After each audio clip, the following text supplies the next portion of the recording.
Bloomberg Audio Studios. Podcasts, radio, news. So, Fran, yesterday we did a live recording of Votonomics here at Bloomberg, and it was very, very striking because at one point, John Micklethwaite, who's the editor-in-chief, he asked the audience of about 150 people in the room, how many of you know somebody who's thinking of leaving the UK because of possible changes to taxes? And, you know, normally in those kinds of questions, you get a handful of hands go up. But it looked to us from the stage like at least 3/4. I don't know whether that's accurate, but it looked like every sort of almost, not everybody, but a lot of people put their hands up. And so I wonder whether it's like non-dom rules or whether people actually go through, or they're just saying that they know people that are vibes, kind of angry, bad vibes, good vibes only on this podcast, though, or whether they'll actually follow through. Totally agree. Like firstly, there's a number of things being discussed, and each one of those things could be worrying the very well off. But equally, it could be the kind of whole package and this sense of, is this any more going to be the place to call my home? So this week, we're going to unpack all of that, what might be driving the very well off or super rich to leave the United Kingdom. I'm Allegra Stratton. I'm Francine Lacqua. And this is In the City. Welcome to the City of London. The City of London. The next station is Bank. Please mind the gap between the train and the platform. The financial heart of the country. The City. The City. Welcome to In the City. Stand clear of the doors, please. Okay, so with us in the studio, we've got City editor Katherine Griffiths, who's familiar, I think, to lots of In the City listeners, and reporter Ben Stupples. Now, Ben, you have a brilliant title. You're not just a super rich reporter, but you are an ultra rich reporter. Ultra wealth reporter. Oh, forgive me. Ultra wealth.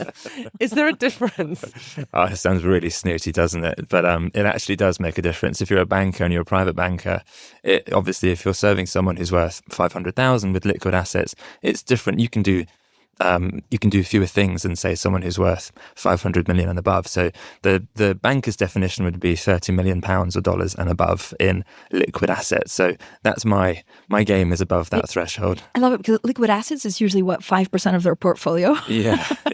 Do the maths. So it's basically the billionaires of the world. Yeah, well, the people who we read about, the newsmakers of this world, people we read about in the newspapers are sort of the people I cover, the founders, business founders, all that sort of stuff. They keep me pretty busy at the moment. So just quick fire, Katherine, are the super rich worried right now? Yeah, they are worried, definitely. I think before the election, they had been encouraged to get comfortable with Keir Starmer and Rachel Reeves saying that they loved the wealthy, they loved profits, they loved success. Wealth creation was fantastic. There was sort of Tony Blair vibes going on. And now they're hearing it's all doom and gloom in the UK. And they've heard the Prime Minister talking about those with the broadest shoulders having to take the biggest burden. So they are somewhat worried, yes. And what about your people, Ben? They are. I think it's very safe to say that they are really concerned. There wasn't really we have lobby groups for all sorts, but actually the non-doms, just to categorise what they are, there's a typically ultra high net worth individuals, the type that I cover. When they come to the UK, obviously they're normally from overseas. They don't pay UK tax on their overseas wealth. That's their income and earnings. It's a good tax perk in exchange. Initially, they can claim it for free. In the long run, it costs them as much as £60,000. They are worried. They didn't really have a lobby group before. Now they do. Which you wrote about this week. That's a big deal. So they have broken cover through us to say that they are very concerned, and they actually met for the first time as a group, UK Treasury officials and HMRC UK tax officials last week. It's a big deal because unlike previous reforms, the government isn't actually offering any official consultation here. So they're really knocking on the door, literally. But Ben, so this is, they have a new government to lobby who've been in power since July 5th. But essentially, it was actually the previous government that changed, initially the non-dom rules. So are they upset now because they don't really know what happens because there's no official consultation? Or are they upset because they don't understand what Labour actually want to do with their group? Yeah, they've been caught up in a like previous reforms, I would say, a bit of cat and mouse between the Tories and Labour. Now, the crucial thing to understand here is that Labour have gone further than the Tories, and they have said if you have assets that you held offshore in trusts, so that could be, for example, your shares. If you own a clothing business over in India, for example, the shares that you hold in Jersey or Guernsey or maybe even Switzerland, the Labour have said that they will impose UK inheritance tax. That's 40% on those assets. That is massive. So that's making a lot of families go, hang on, I love the UK. I love living in the UK. My kids are here. I've been living here for the last 10 years. I love the weather. Yeah. Stable climate, whatever. I love the political stability. That's why they came here in the first place. Suddenly, all those reasons have washed away like the tide on the sea. For them, is it actually mission critical, or is it, I'm going to be a little bit less ultra wealthy than I was before? Is it, when you talk about these inheritance tax bills, they could be quite kind of game changing? That is a game changer. The inheritance tax factor is the game changer, because it's not just the founder or the patriarchs and matriarchs of the family anymore. It's the kids. It's the planning about life for the next 20 years. That's a massive decision that's making people think, okay, where do I want to settle myself and my family for the next 10 years at least? Katherine, how does the Labour government actually think of this? So they want, and they've said this, repeatedly, they want a fairer society, but they're also, they want to be seen as pro-business friendly. What does that mean for the ultra-wealthy? Yeah, I think, well, we'll find out a lot more with the budget, which is coming very soon on October the 30th. I think Labour is keen to say that it wants to promote wealth creation. It wants to create, the sort of the NASDAQ of Europe. It wants to sort of have startups. It's very conscious of how Britain's big companies are all, created probably 100 or more years ago. It wants to sort of have these new, vibrant companies, which begins with entrepreneurs and startups. And it wants to sort of, through that, help the whole country create growth, which it wants to sort of see filtering down to communities around the country. But at the same time, I think people take the view that Keir Starmer and maybe Rachel Reeves are definitely more left-leaning, certainly Keir Starmer, than the previous Labour government, and probably does, in a more fundamental sense, believe in a fairer society, and probably is less sympathetic, therefore, to some of these people and some of these arguments than they would like. And there's something particularly going on with private equity, isn't there, Katherine, which you follow a lot?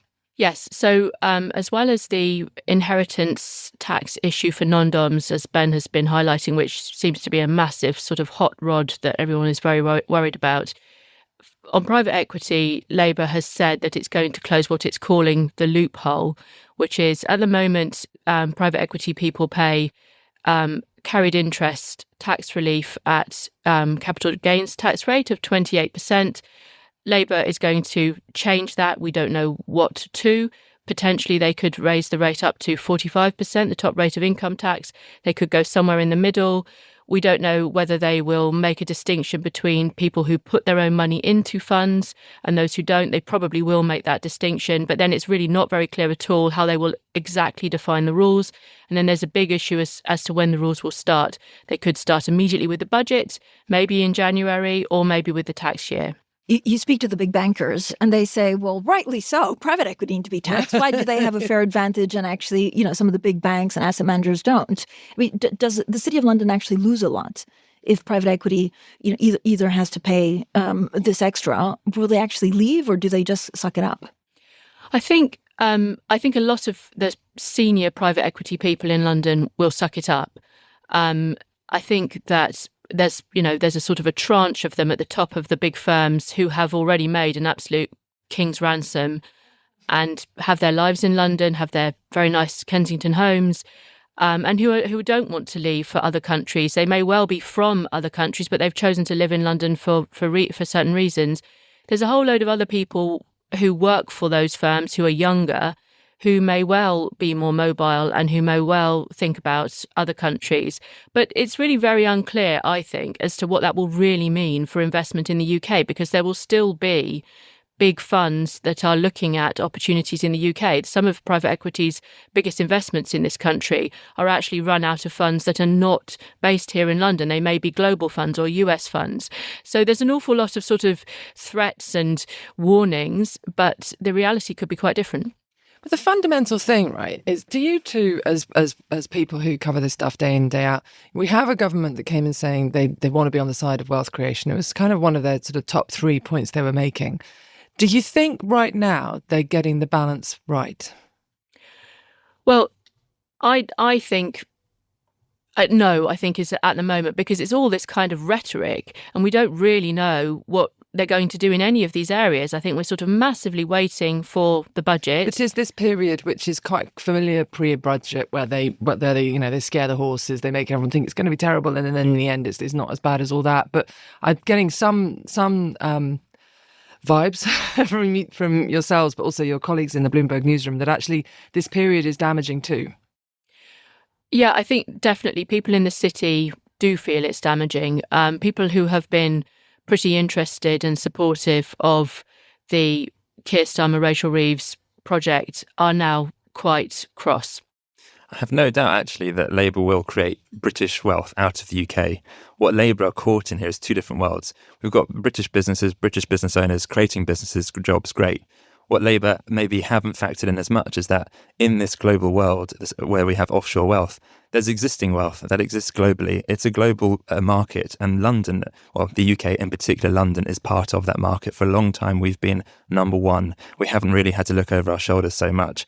But now we've got other territories actively courting London ultra-high net worth individuals who do create wealth here because they come here, they set up businesses because they've been here for the last 10 years. But that's the difference that Labour are caught between two different types of wealth. Do you think they haven't quite got it? I think to get over the line for the UK election, it was a good pitch to say we want to get UK wealth creation because a lot of them were voters. Now that they're in government, they're having to reconcile with the fact that to keep the wheels turning for the UK, there's this other part where they may not be voters, but they're UK residents and they do contribute a big part of the UK economy. But haven't we lost so many people in high finance and in these type of jobs with Brexit anyway? I mean, there were so many relocations, right, in the last couple of years. I don't know what's left. I know I've been speaking to, contacts and sources, and for years I didn't even know they were non-dom because they were here for such a long time, or so often that they took every meeting in London. That then when they were angry about some of the proposals, wait, you're non-dom? So it's difficult to see how many have already gone in these high finance jobs and actually how many non-doms are left here in London and the UK. We have about 75,000 at the moment. That's already halved from about a decade ago, but that's partly because, if you remember, don't want to go into the weeds too much, but Ed Miliband and George Osborne traded blows, and eventually George Osborne stopped permanent use of non-dom status. But I think what's happening here is, I do think it is difficult to quantify exactly how damaging this is going to be, but there's still 75,000 people who are paying. Psychologically, and this always fascinates me because you speak to a lot of these high flyers, and I think there's a deep wanting to be almost loved or cared for in the country. And so I wonder again whether they just need to get used to that things are changing. I know I've had conversations with, very ultra high net worth that feel slighted. And do they think it's unfair? Like in that context, do they think, hold on a second, this is my wealth from outside the UK, so of course I would keep it taxed elsewhere? Do they actually have a kind of intellectual response to it, or is it just a kind of, I've been getting away with it for a long time, just let me carry on getting away with it? I think it sends a message. I think if you feel like you're at the top of your game because you've made a lot of money and managed a lot of money, you maybe just want that level of respect or just a little bit of love, right, from the people in charge. But I don't know, Ben, whether it really translates into people packing and leaving, right? Well, so there is a non-dom who we've reported on who has left or has finalised his plans ready to leave the UK. He said he'd be willing to pay more than double the cost it was taking him to claim non-dom status in the UK. He was actually saying, I'd go above and beyond rival regimes in Italy and in Greece, 100,000 euros a year to claim effectively non-dom status there. Now, just to circle back on... So that rather than the inheritance tax? But the inheritance tax thing is the killer blow for him. It's a case study in literally why people are going. This is an ultra-high net worth who's a business founder. He's got international assets. And the IHT, 40% in inheritance tax on his global assets. I'm going to go. But just to circle on back on the other regimes, Non-doms are often caught between these worlds in politics. Italy has just doubled the amount it's going to cost for those coming to Italy to claim non-dom status. So you've already got a pushback. Folks who are wanting to leave the UK going, gosh, okay, where do I go? Suddenly their opportunities, if they're factoring in politics as an issue, then their options are far narrower. Well, where do they go? I mean, again, these are countries all You over don't think the they go to world Italy, do you, that Fran? well, I mean, Italy has a huge budget hole. I mean, every country is going to try and find money. And so they're easy targets. The ultra high net worth. That is the problem. And it's forcing non-doms to go, okay, Monaco is great for the tax, but hey, it's smaller than Central Park, and I've got to up my wife and kids to go, or my husband and kids to get to this place. It's making them make uncomfortable choices. Do they go to Dubai? Okay, yeah, they can go to Dubai, but it's actually so hot for them in the summer. And their children like the friends that they have in London or elsewhere in Europe. So it's making non-doms really compromise on some key parts of their lifestyles. In a way, it sounds like they've given them the off-ramp, which is the flat tax. What's the chances, do you think, of this Treasury and this Chancellor? It would look like a climb down, wouldn't it?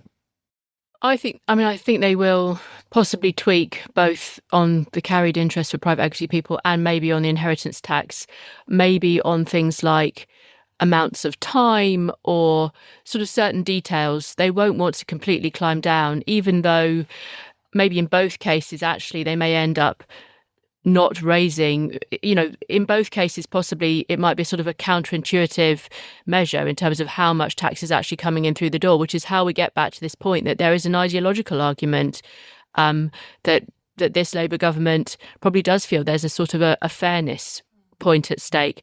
But I do think, Fran, you are absolutely right, and it's the same with Brexit. There's a lot of people in the city and in the sort of wealthy financial world who do just want to feel loved. And if the red carpet, they want the red carpet, they just want warm words, they want to be invited in. We're very welcoming on the In the City podcast. They can come in and tell us their woes. But I think to that point about the rhetoric at the moment from this government, a lot more kind of rhetoric about opportunity and positivity and going back to those sorts of phrases will go a long way. Do we know how much these 75,000 actually contribute? I mean, I've heard from it's difficult to say if you're again ultra high. Do you give back to the local economy? We do have some sense. So the HMRC UK Tax Authority publishes annual data. It has pretty big figures, more than £10 billion, and that's just in employment taxes, capital gains. Obviously not inheritance tax for the moment, but we don't know, for example, and this is a crucial point, how much they're spending in VAT. And these aren't people who sit at home making cups of tea all day. They are going out in Mayfair, Chelsea, Westminster. They're going in. These are the folks that are in the top restaurants, really keeping key parts of. You think about who serves you at the table, and when you go to a high-end restaurant, there is a trickle-down effect in terms of the economics. That is impossible to quantify. You can make broader points about the fact whether trickle-down economics works or not, but there is this sort of part that we can't quantify that fits into what, when people think about London, it's the glitz and the glamour to an extent. Non-doms do contribute to sort of keeping the cogs turning, the wheels turning in that part of society. So I haven't figured out on the school fees that will go up for private schools by 20%. Katherine, whether some people say, whether actually it's counterproductive because it means that more foreigners will put their kids less in UK educated, school, or that the kids will end up not being UK educated, which goes to like the soft power of, money around the world, or whether, again, it's just a fairness and people suck it up and just pay that 20% extra as long as they can. I think they suck that one up, actually. I think on the whole, very broadly speaking, they're sort of in a category of people who can afford that 20% and they pay it. And I don't think it sort of goes to their feeling of not being loved and being rejected because of course, is anyone paying those school fees, British or from any other country, compared to these other points where they are feeling a bit targeted. Yeah, just to chime in there, that's not a big deal really for the ultra high net worth individual. It sounds really, snooty to say that, but I've spoken to private bankers who've just scoffed at that and gone, they just pay them up front. And we've seen that we've actually reported that parents, with children at Eton, one of the UK's top schools, they've seen an increase in parents paying fees up front. And that's maybe one where Labour have got one actually over there that, as a policy, does bring in fairness when you compare it to other sectors, and does contribute towards the UK's education system. It's more an issue for lower down the ranks of the wealth spectrum, people who, what Tony Blair once upon a time called, the strivers, that sort of part of the UK population. How much is Labour getting the vibes wrong on CGT and so on for the kind of small and medium-sized enterprises, for the kind of, the small British business rather than the titans of the City of London? Well, I think that Labour will probably seek to make sure that those people are not hit by changes. The CGT one the is CGT really scary. ones. But I think the reality, surely, is that somewhat sadly, perhaps, those folks, they're just stuck here doing their thing in London. They can't really do very much. Whereas so we hear from the people who have leverage at the higher end of the spectrum. I think it's a really interesting point. People are cashing in capital gains now in anticipation of an increase in capital gains at the budget, which is weeks away now, October 30th. I think Labour really needs, Rachel Reeves and Keir Starmer probably do need to sit down and think, what sort of Britain do we want to create? If you come into 10 Downing Street saying, we want to have wealth creation for UK businesses, great, and UK entrepreneurs, wonderful, that's great. But then when they want to crystallise that gain, and they've built a business that employs hundreds of people, thousands, and they've sold it to a private equity firm, let's say a US private equity firm sells it for 100 million, or maybe even billions, but the founder's cashing out and they're British. Okay, now, are they going to be happy about the fact that Rachel Reeves raised capital gains at that budget, their first one? I don't think so. Thank you very much, Katherine Griffiths and Ben Stupples. Have I pronounced your surname correctly? You're the only one who does, thank you. Okay, well, I thought it could be Stupples. Francine, I'm doing it. I'm doing Stupples or Stupples.